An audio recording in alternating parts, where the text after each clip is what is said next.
beloved member of the Jewish community. So let's listen in this moment. Represents the worst possible nightmare. In our borough, everyone knows each other. We get together. It's a very dynamic neighborhood, and we're proud to be living here. But my first thoughts and those of everyone from the Borough Council go out to the victims and their loved ones. Mohamed Labine Ben Hadwan, the police officer that lost his life in the line of duty. I want to extend my sincere condolences to his colleagues and his family. He is a resident that grew up in Côte-des-Neiges, that knew people in the neighborhood, who knew the residents of this borough and served with pride in this borough. To the citizens, the citizen who tragically lost his life, I want to say that our thoughts are with his family.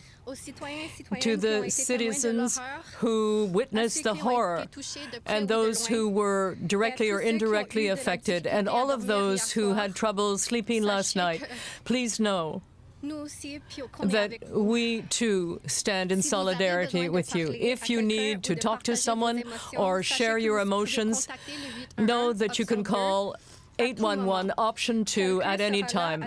Someone will be there at all times to help you, and I want to express my deep gratitude to the first responders, the ambulance drivers, and other emergency personnel, and the commander, Mathieu Landry. Thank you to you and all your team.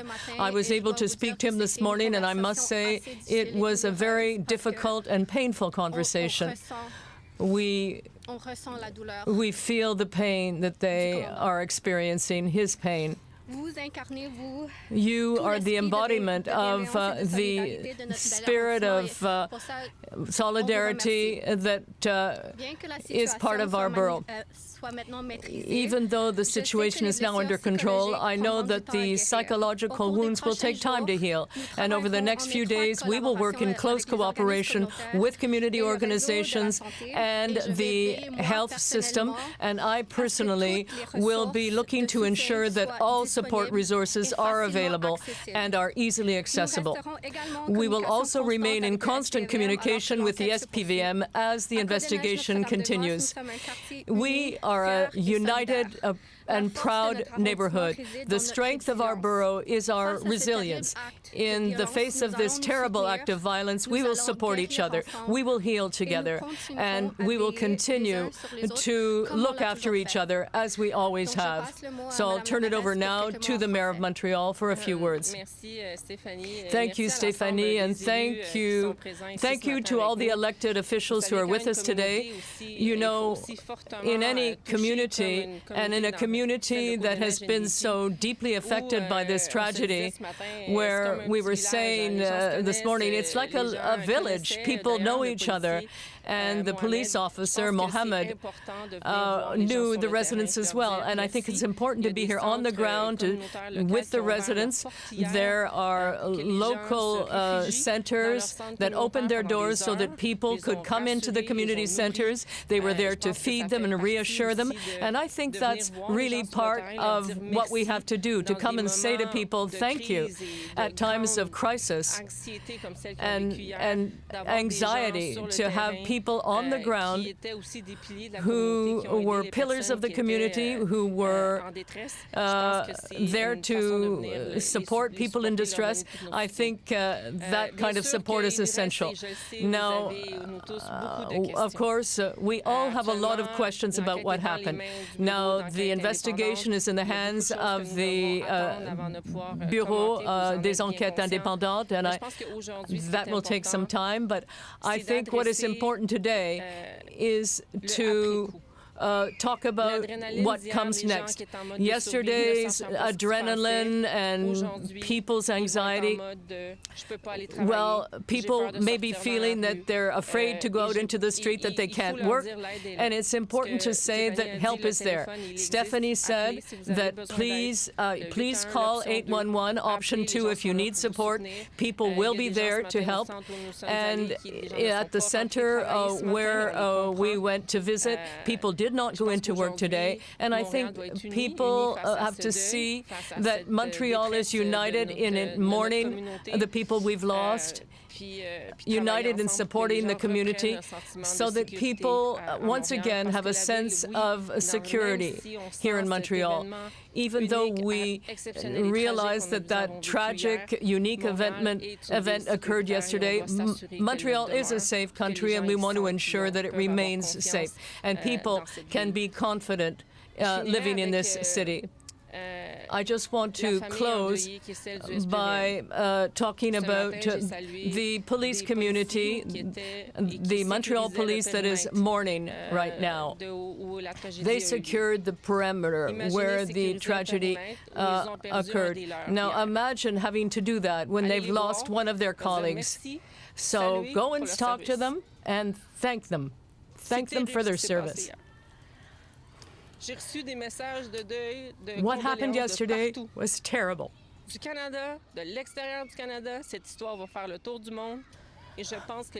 I received messages and condolences from all over the country. And you cannot feel happy in a city where you feel you could be shot at any time. What happened yesterday should never happen, and we are so grateful to have a police department that is here to protect the citizens. Just a few words in Thank English. you. So good morning, welcome to Côte-des-Neiges. I wish we were welcoming you under very different circumstances. I am standing in front of you all today with the Mayor of Montreal, but as well with my colleagues of the Borough Council of Côte-des-Neiges and my colleagues from the federal level and the provincial level, Mr. Anthony Housefather and Miss Elizabeth Prass. I'm speaking with you all today with a very heavy heart. What we've lived in the last 24 hours, I don't wish it on anyone. I think that everyone can agree with me today that what we just lived in Côte-des-Neiges and NDG was a complete nightmare. It was a tragedy that we're going to be living with for the next few months for sure as a community. In Côte-des-Neiges and NDG, anybody that knows our borough, they know that we are a borough that is dynamic, that is vibrant, that is welcoming. You know, we have 75% of our population is from immigrant background. We are just a community that we are so proud of. And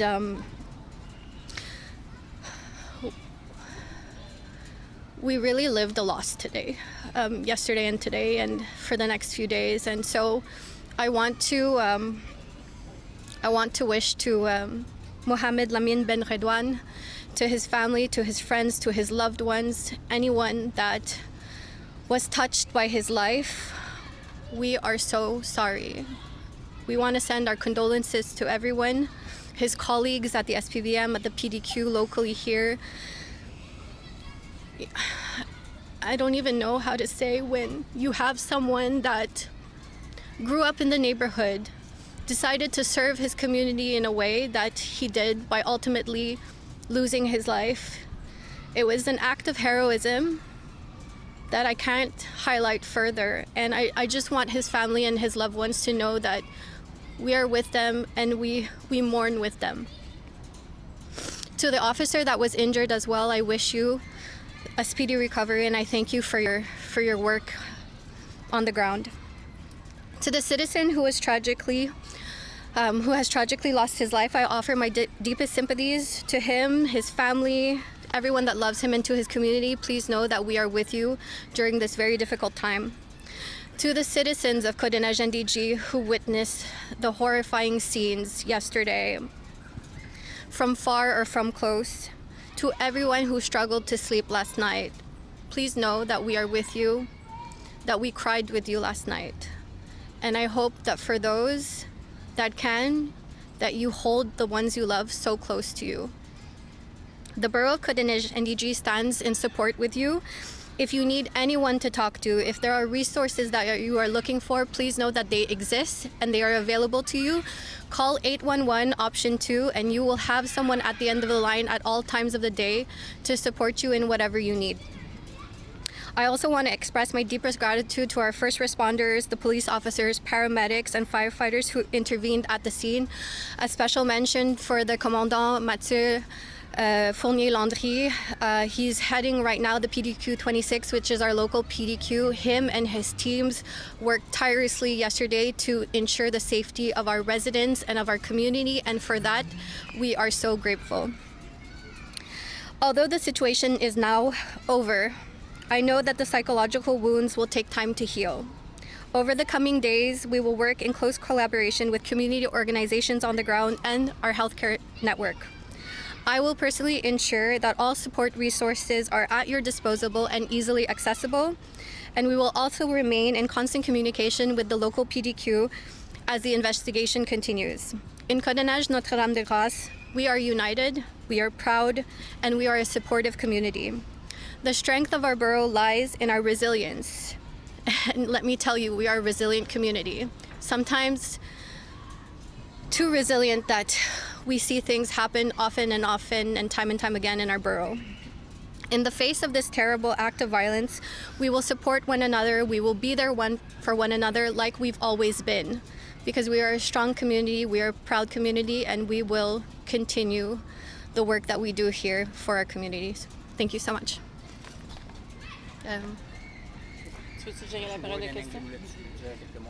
Sure, I can just a few words. I just want to thank all the first responders. I actually gave my condolences to a few police officers that were actually holding the perimeter this morning, and you can feel the pain. And I think it's important that all Montrealers are behind what happened yesterday and give our words of thoughts to the family, to the lost ones, and to the community of Côte-des-Neiges and NDG that will need help to get over this strategy. Yesterday, people were in the mode of survival. Of course, you don't feel that pain, but you feel it today. Some people didn't show up at work this morning because they are scared, and we need to be there for all Montrealers to know and remember that this, even though we had a tragic event yesterday, Montreal, they can feel safe in the city, and that's our main objective, is making sure that people will feel safe and are safe. And that's what we're going to do in the next few weeks, working with the borough and meeting with community and leaders of community to make sure that people get what they need to get through this ordeal. Thank you. Merci. Donc, on va passer à une courte période de questions sur le sujet du jour. Bien évidemment, on ne peut pas commenter l'enquête en cours, donc juste nommer votre nom média. L'éruption au journal Métro. Il y avait elle était en Lila, pour nous voir, est-ce que vous avez pu rencontrer la famille de la victime du quartier, Madame Oui, merci pour la question. En fait, j'ai pas encore Thank eu you for the l'opportunité question. de I parler have not directement yet avec had the les membres opportunity to de speak la directly famille. to members of the Par contre, family. j'ai eu des However, conversations I ce did matin have avec some plusieurs conversations membres de la this morning communauté with qui le connaissaient très several bien, qui members of the étaient en community who communication knew avec la him famille. well Donc, and pour who have been in l'instant, contact with the family. voici, So, la situation so pour that's the aujourd'hui, mais c'est sûr situation qu'on va être en as it communication stands avec eux par now, la but suite. we will be in communication with them. Yes, of course. As soon as we have a chance to do so, we will contact the family, and of course, all those people who were affected. And of course, we will be attending the funerals as well. So even the BEI has not yet confirmed the name of the victim, even though that information has been on social media. So we're waiting for that information to come forward to contact the families. la nature, ou du moins les éléments qui ressortent des motifs de l'assaillant. On a une idée, on a reçu pour la plupart des médias un manifeste, on sait un peu de quoi on parle ici. C'est des idéologies, c'est quelque chose qui nous touche en tant que société, mais aussi à Montréal, c'est quelque chose peut-être il va y avoir une conversation à avoir sur ces thèmes. les dit pas, responsable dans les faits aussi, ce qui est dans tout ça. Mais si vous voyez de quoi je parle, est-ce que vous pouvez nous dire quelque chose là-dessus? Bien sûr, je peux pas non plus Well, of commenter course, sur le I document qui cannot circule en comment ce moment. Il fait on partie what de is l'enquête, circulating comme vous right le now. savez, That's par part le of the bureau d'enquête investigation indépendant, le being BEI. led by the Par contre, BEI. ce que je peux vous dire, But ce que what j'ai I can mentionné say, hier, and what I bien mentioned que notre ville yesterday, est is that even sécuritaire, though il our faut qu'on city soit is safe, conscient qu'il y a we quelque have to chose be qui se aware of passe the dans fact les that médias sociaux, when qu'il y a quelque things chose are qui se happening passe on dans social un media, monde qui est beaucoup plus difficile in a world that à is far more contrôler, difficult to control et now. d'avoir une vigie aussi sur ce qui se And, passe, sur une montée aussi and I think it's d'une important to haine be qui, en vigilant fait, in des fois non the face of the rationnelle, kind of et qui hate that touche we non see. seulement certaines personnes plus âgées, mais aussi beaucoup nos jeunes actuellement. Actions that are affecting a lot of young people as well as those older who are older. So at the police department, they have become very aware of the need for proper cybersecurity. A lot of people are being recruited, young people, and they're not on the street. They're in a different space, which is much harder to control. So that's something we're going to have to be working on with the Montreal police in future.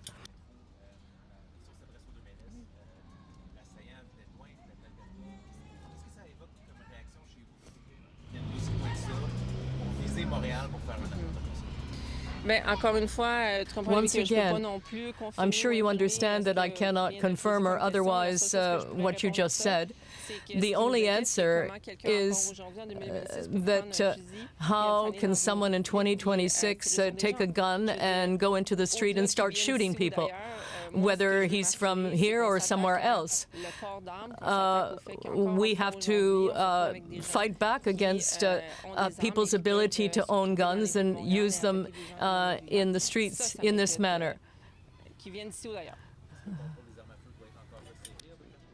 Absolument, il y a encore, tu sais, je veux dire, juste la question des armes de poing. Just the question of handguns, for example, at the federal level, and Anthony can give his view on this. We have worked very, very hard on gun ownership and what to do about the people who are allowed to have guns, whether you're a hunter or engage in other activities. But we don't believe that there's any room for people to use guns in a city like Montreal.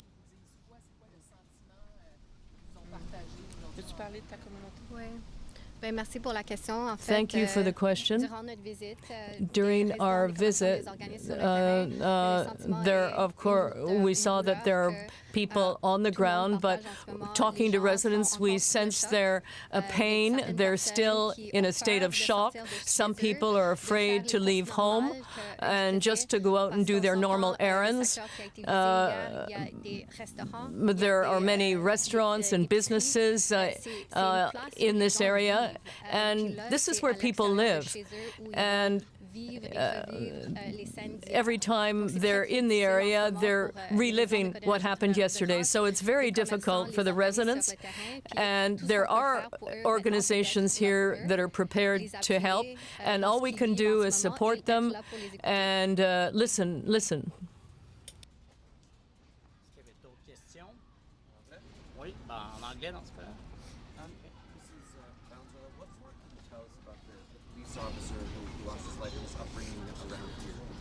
I can't tell you exactly. I didn't know him personally, but he's 2 years younger than me. He went to school in the neighborhood, and many of my friends, many people in my network knew him personally. So much to the point that this morning when I woke up on my social media, there were flashback pictures of him from high school with close friends and family members. So it's very personal. It hits very close to home, and it's just really devastating.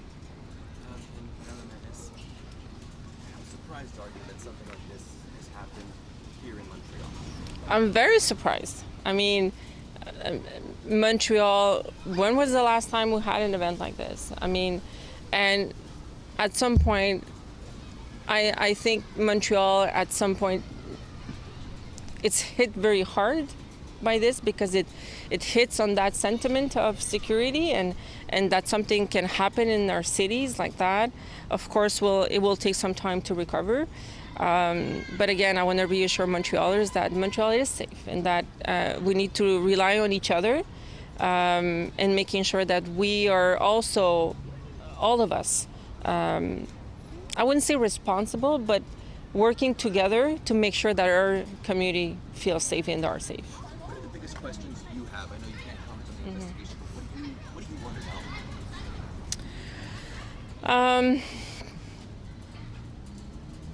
I would say how can we prevent something like this? People sometimes were desperate. They find a way to say it somehow. And so my question would be, how can we do better in the future to prevent something like this? And what are those, where do we look at? Where do we look to make sure that we are making sure that we catch this before it happens?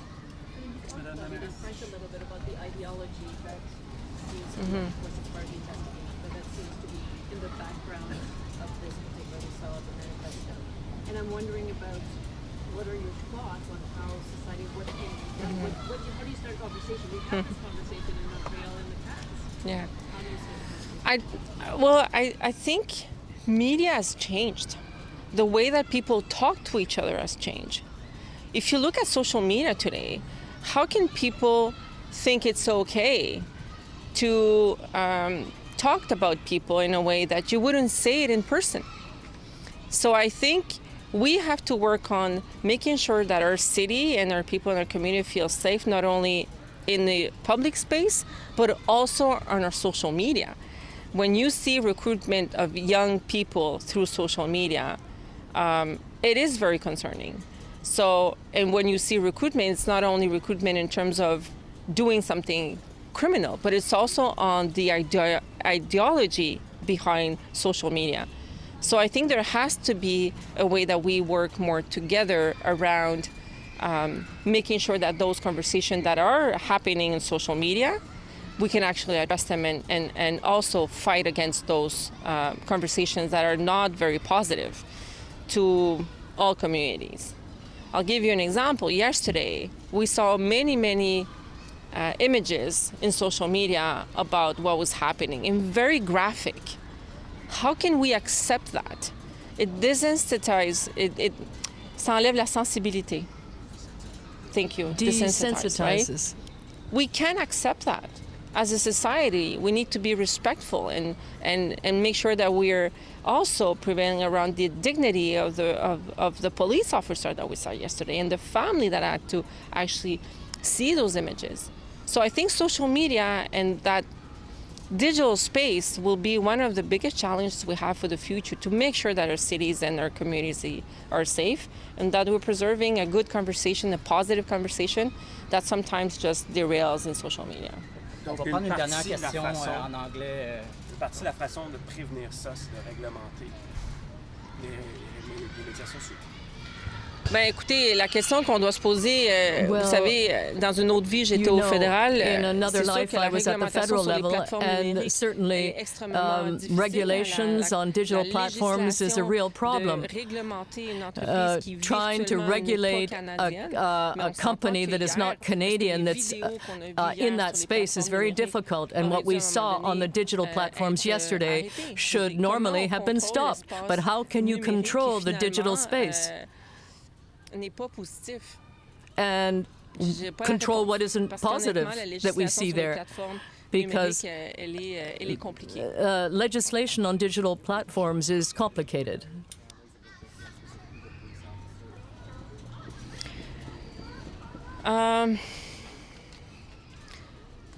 What a difficult day and difficult days to come. The grief, I know how hard it will be for the family, but I want to tell them that there's a whole community there to support the family and support it in whatever they need. I hope they feel that they can be proud. Somebody that, was there, didn't think twice about protecting Montrealers. And we can say thank you. Parfait, merci. OK, une dernière, là, Jessie, mais après ça va être...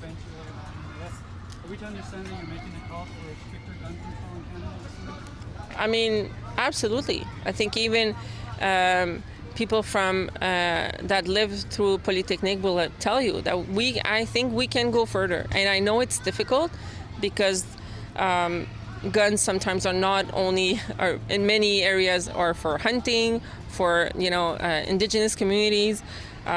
But in a city like Montreal, we need to have a better control on what's happening in the streets in terms of gun control.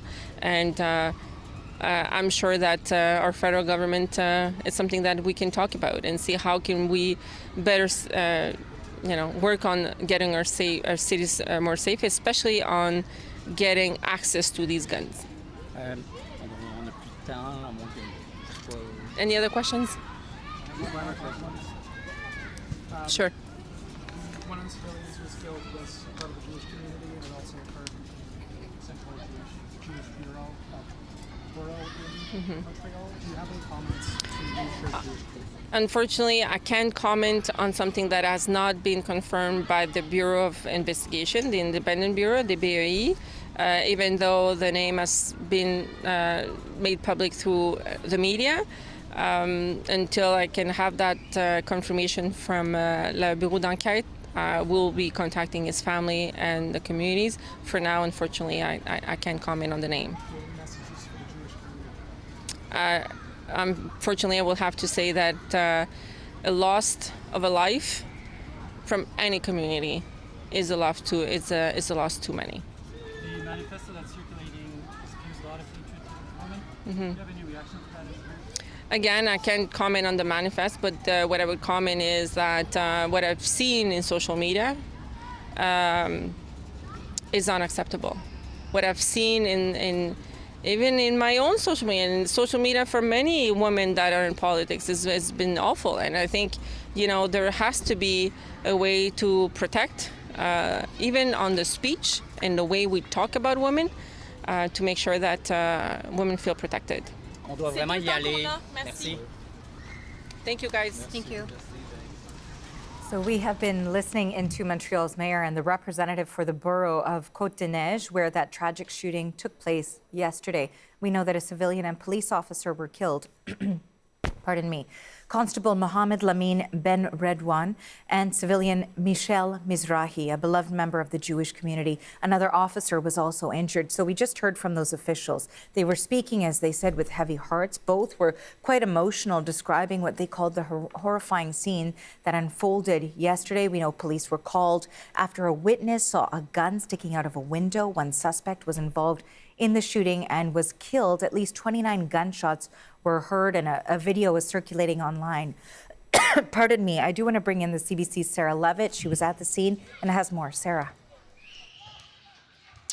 Yeah, so the mayor of Montreal and the borough mayor, both emotional at some points, talking about what happened yesterday, saying that the whole city has been touched by this. They spoke specifically about the area, that many citizens spent hours under lockdown, not knowing what was going on, worried about other loved ones.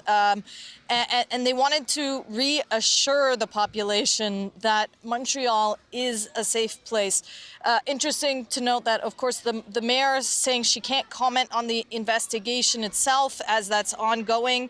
But she did bring up social media as one of the things, a factor here that she did not like to see. There were two reasons she brought up for that. First, we are hearing a bit more detail about the suspect in this case, that he did in fact have a manifesto. It was very wide-ranging. It included anti-female rhetoric. It included anti-liberalism as well as capitalism.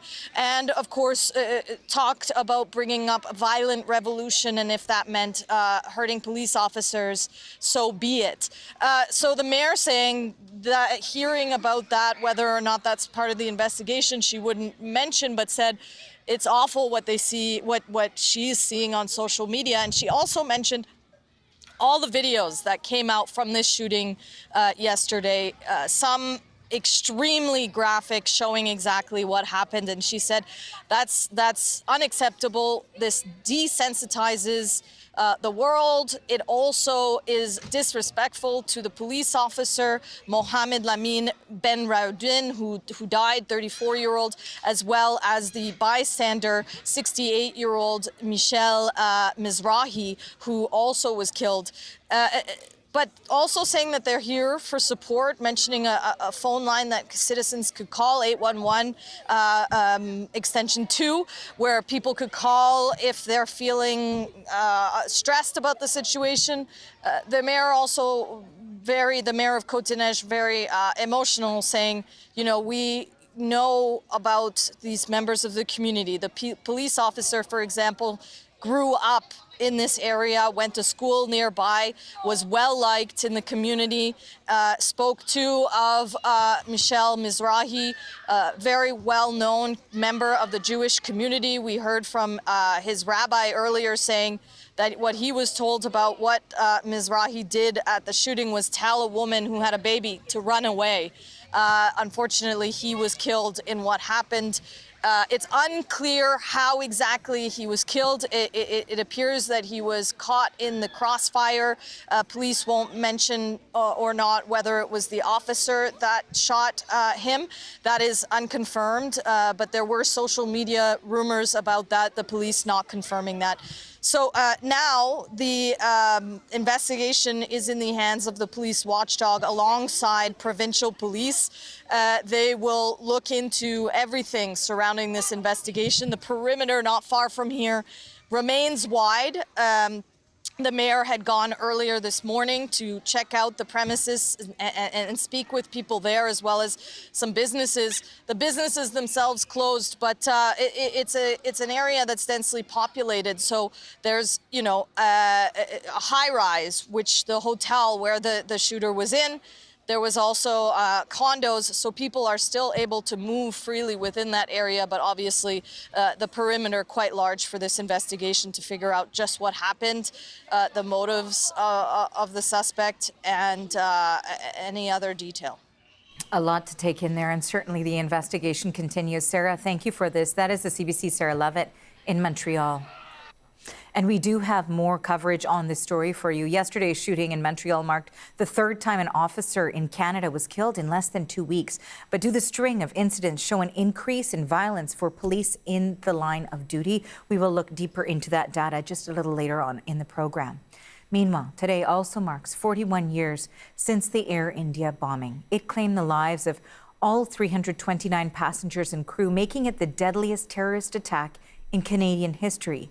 Prime Minister Mark Carney released a statement paying tribute to the victims, saying Canadians, quote, stand with the survivors, families and communities who carry this loss.